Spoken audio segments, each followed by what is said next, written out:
aquest vídeo treballarem de quina manera podem agrupar operacions. Imaginem que volem calcular el total d'aquesta cel·la, d'aquesta casella. Vale? Aquesta casella, si us hi fixeu, aquí tenim la fórmula, depèn d'aquesta i d'aquestes cel·les. Clar, aquesta cel·la depèn d'aquesta. O sigui, totes les cel·les van depenent de les cel·les que tenen abans.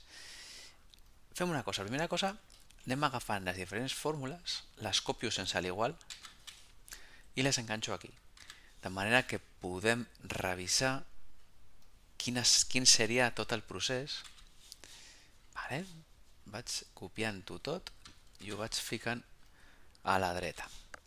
Això després ho acabarem esborrant, però es va molt bé tenir-lo aquí a banda. Fixeu-vos.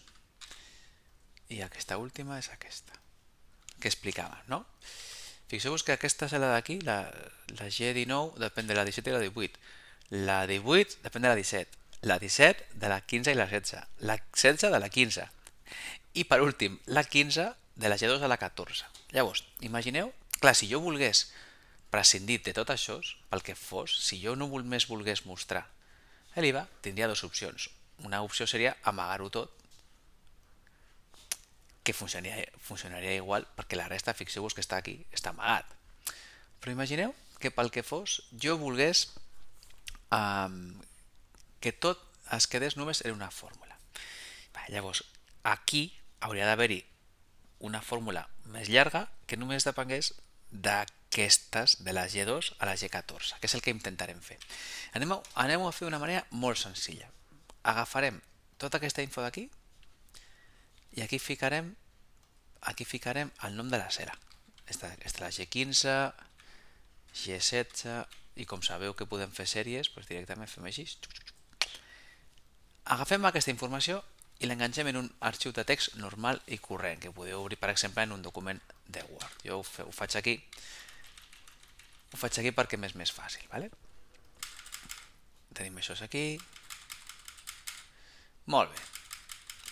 Doncs, per aconseguir la superfórmula necessitem partir de la final i tirar cap enrere. Llavors agafem això i ho copiem aquí.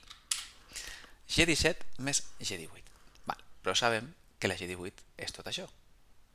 Per tant, podem copiar i substituir la G18 per tot això, perquè és el mateix. Per tant, agafem això i substituïm. Continuem. Podem agafar G17, que tenim aquí i aquí, i substituir-lo per això. Clar, en aquest cas, com és una resta, ho farem entre parèntesis. Vale? De manera que, fixeu-vos que fins i tot el podem ficar aquí, el parèntesis, i fem així. El fem aquí. Molt bé. Continuem. Ara tenim, si us hi fixeu, G15 i G16. G16 podem copiar i canviar aquí, tic-tic. I per últim, tenim G15, G15, G15 i G15. Perfecte. Substituïm tot per això. Fixeu-vos que l'única cosa que estic fent és copiar i enganxar. I ens ha quedat una fórmula superllarga, que no la hauríem pogut fer, diríem nosaltres mateixos pensant, però de manera super senzilla l'hem pogut triar. Anem a provar a veure si funciona.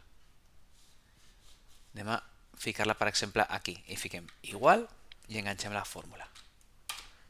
I efectivament surt exactament la mateixa quantitat. Això vol dir que jo podria esborrar-ho tot,